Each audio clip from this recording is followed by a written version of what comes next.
Protests for free higher education first erupted in October of 2015, government was adamant that it was impossible to implement due to budget constraints.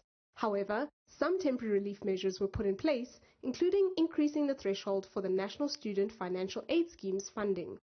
Now, as the economy continues to struggle, the promise of free higher education seems to be slipping further away, and the question of whether it's possible to have fee-free tertiary education has been brought back to the fore.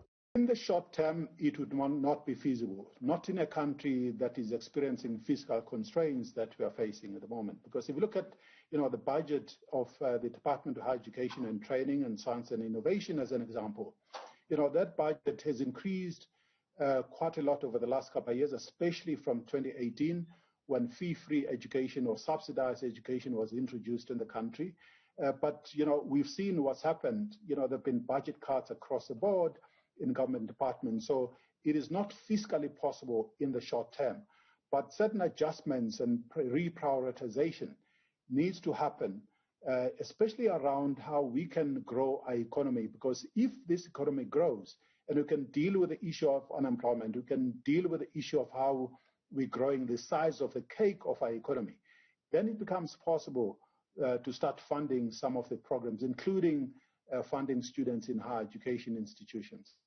In 2018, government increased the allocation to the National Students Financial Aid Scheme and universities by 7 billion and 12 billion rand. This was supposed to accommodate an estimated 300,000 students who fell into the missing middle category. Historically, these students were too poor to fund their tertiary education, but considered too well off to qualify for government assistance through NSFAS. Yes, it is possible to have a solution for particularly the missing middle, because we know that government from 2018, increased the budgets that are allocated to the National Student Financial Aid Scheme by quite a significant amount of money. And obviously that covers, the students whose households end up to 350,000 rand.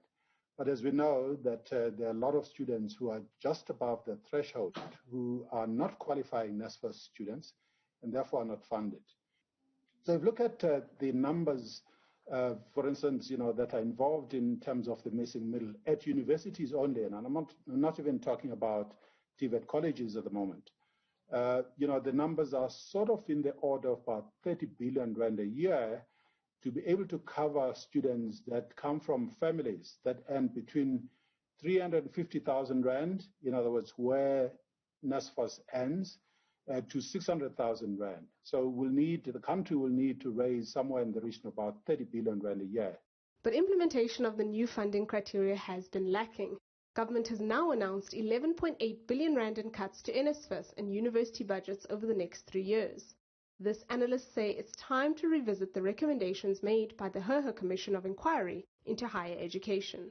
Well, I think have a policy. I mean, that's the main thing. Have a policy. Do you want higher education free at the point of use that's funded from the capital markets and repaid with income contingent loans, for instance? That's a good setup that could be put in place, say into the next education year.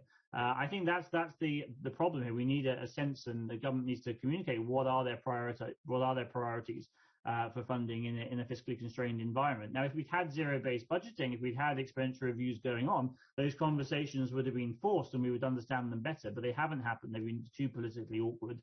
And so now students are forcing that rightly onto the agenda. Many models to fund higher education have been put forward over the years.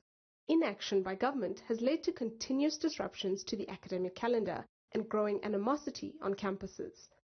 And as the economy comes under severe strain with low growth levels, the challenges facing student funding are mounting by the day.